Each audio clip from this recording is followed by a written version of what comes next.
Olá, seja bem-vindo ao canal Acontece nos Livros, a casa da literatura brasileira contemporânea. Eu sou o escritor Wisner Fraga. Se você gosta de mini-contos, de histórias assim bem curtas, eu recomendo que você dê uma passada lá no meu canal de mini-contos, conheça lá. Tem um vídeo novo que foi de um mini-conto inédito meu, que foi editado pela escritora Carla Dias e narrado por ela também, que tá bem legal. Dá uma passada lá se for possível.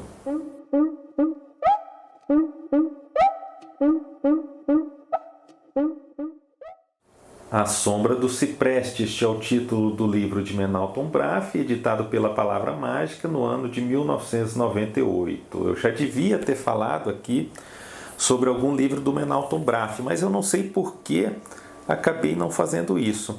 E eu digo assim, que eu tinha de ter resenhado algum livro do Menalton Braff, porque, na minha opinião, ele é um grande escritor. É um escritor que está muito preocupado com toda essa questão estética na literatura. É um dos grandes nomes de nossa literatura brasileira contemporânea, não tenho dúvida nenhuma disso. Eu vou tentar começar a reparar esse equívoco aqui com esse vídeo.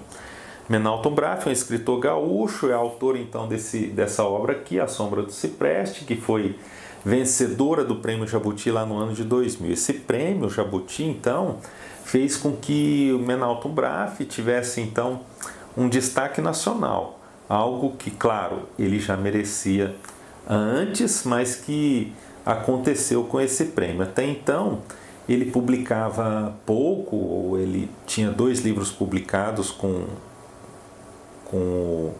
o pseudônimo Salvador dos Passos, né? Então, esse A Sombra do Cipreste deu essa visibilidade. Já foi editado, então, pela Palavra Mágica, foi publicado também pela Global e atualmente está na 7ª edição, que foi da Editora Reformatória. A Editora Reformatória que vem publicando os novos livros aí do Menalton Braff, né? O Menalton é autor também de alguns outros livros, vários outros livros muito importantes de nossa literatura, como, por exemplo, A Coleira no Pescoço, A Muralha de Adriano, Bolero de Ravel, Além do Rio dos Sinos e também várias outras obras aí.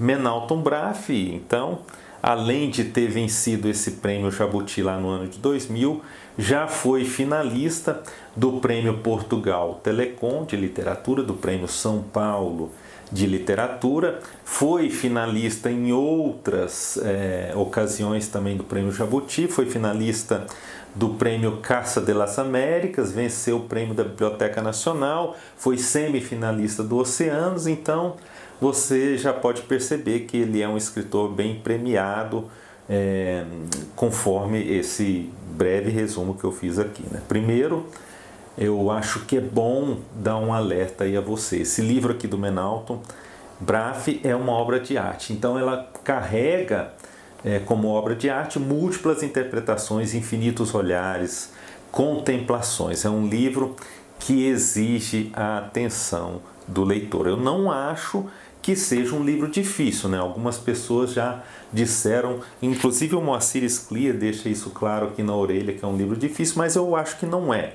Mas ele requer essa dedicação do leitor, isso requer, né? Se você então não está disposto a doar um pouco do seu tempo para compreender essas nuances que uma obra de arte carrega, eu recomendo então que você nem vá adiante na leitura. É um livro composto por 18 contos, esses 18 contos estão distribuídos em 140 e poucas páginas, e o que dá, claro, a ideia de que os contos são curtos, alguns têm 3, 4 páginas, outros um pouquinho mais, 6, 7 páginas, né? As narrativas são curtas, como eu disse, mas não falta nada a elas. A linguagem é lírica, ao mesmo tempo que é enxuta, nada, absolutamente nada sobra. O lirismo é levado ao extremo aqui, todas as figuras de linguagem são utilizadas, ou a maior parte delas, né? E tudo isso causa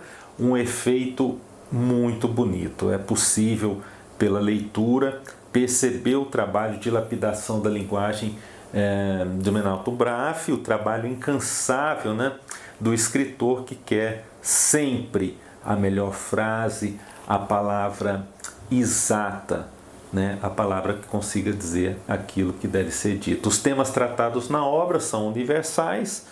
Eu não vou resumir aqui nesse vídeo, não é o objetivo, nenhuma trama. Esses resumos você pode encontrar facilmente pela internet, aí numa busca rápida, no mecanismo de busca. Meu objetivo é falar sobre a unidade do livro, sobre os contos que formam, na minha opinião, uma obra coesa, sem altos e baixos. Primeiro, essa sombra do título, ela não ela é intencional, né? A palavra ou o sentido que ela carrega aparece em todos os contos desta obra. A sombra é sempre uma presença inquietante. A sombra é algo que existe porque outra coisa existe. O que seria essa outra coisa? A luz, um outro objeto, né? Essa sombra parece não ser nada apenas por si, né? Então, esse termo carrega uma subjetividade tremenda, tanto é que basta lermos essa palavra sombra para ficarmos assim com algo que nos incomoda, como se fosse um medo, né? A sombra como uma metáfora do fim, né? O primeiro tema do livro, então, é a finitude, a própria sombra que pode desaparecer se aquilo que deu origem a ela desaparecer também, né? O primeiro conto, intitulado A Sombra do Cipreste, dá esse tom do livro, né? Um encontro em família, as gerações mais novas ali decidindo tudo aquilo que importa, o que não importa, as crianças alheias a tudo, e claramente a velhice não importa para ninguém ali. É o segundo tema do livro, então, a família, os ajuntamentos intencionais ou não entre pessoas, a empatia, o apagamento proposital, né, essa velhice crua, sem floreios, né? Quem enxerga essa velha num canto lá? É melhor a velha lá para não atrapalhar nada. E também é melhor que o cipreste desapareça, né? O cipreste só atrapalha um projeto de obra no quintal, né? Há uma necessidade de se livrar dos estorvos, né? De dar passagem a tudo aquilo que é novo. O terceiro tema, na minha opinião, é a própria natureza, né? A natureza aparece, então, na forma do cipreste, no primeiro conto, aparece também como a sombra desse cipreste, ora uma sombra boa, ora não. A natureza e a liberdade que vem dessa natureza, elas estão presentes nos contos, né? Um prédio, um aposento, um jardim já dilacerado, os homens, né? As mulheres, as pessoas, as crianças, tudo faz parte disso que eu chamo de natureza, né? Que na verdade é um cenário, né? E a natureza como vítima, né? Como presa desse cenário. Nós temos a impressão, como leitores, de estar ali diante de um quadro, de uma pintura, né? Como essa pintura aqui da capa. Nós vamos acompanhando as nuances, né? Os detalhes, né? E a gente tem a certeza que tem algo escondido, algo que precisa ser descoberto, precisa ser interpretado, né? Algo que vai nos atordoar. É sempre isso, né, que acontece na grande literatura. É o desafio, é sobre o prazer de encontrar nas entrelinhas a intenção do autor, a intenção do narrador. Os contos, aliás, são narrados em primeira pessoa, vários deles, mas alguns têm um narrador onisciente, né? Isso quando o tema requer ali um distanciamento maior do narrador sobre o objeto, né, sobre aquilo que narra, né? Alguns escritores gostam de narrar sempre em primeira pessoa e tem uma certa dificuldade de construir uma narrativa com um narrador onisciente, mas não é de jeito nenhum o caso de Menalton Braff, né? Menalton Braff escreve com a mesma segurança e com a mesma elegância em ambos os casos, né, com os dois tipos de narradores, né. Menalton Braff, ele não entrega absolutamente nada de mão beijada, né? Os narradores apenas sugerem. Quem vai completar, né, essas lacunas é o leitor. E é assim que tem que ser. O leitor, então, ele é convidado a participar da confecção de um sentido, de um significado para a trama. Daí também a escolha por essa palavra sombra, né? Também há muito nos contos que ficam nessa esfera do desejo, né? Que apesar de toda essa intensidade, né? De toda essa carga emocional, de todo o suspense, muito acaba não se realizando, né? Muito aquilo que poderia ter sido, né? E talvez ali na cabeça do leitor até alguma coisa venha a ser, né?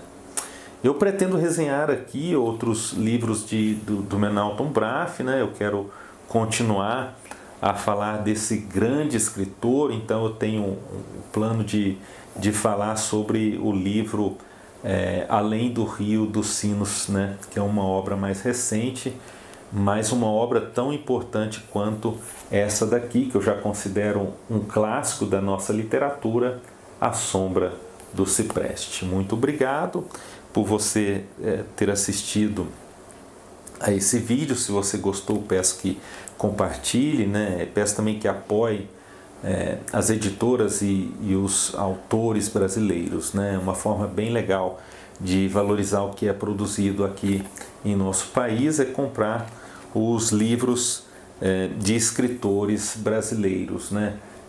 Os escritores brasileiros são escritores de altíssimo nível, eles não devem absolutamente nada a nenhum escritor de nenhuma outra língua. Muito obrigado e até a próxima.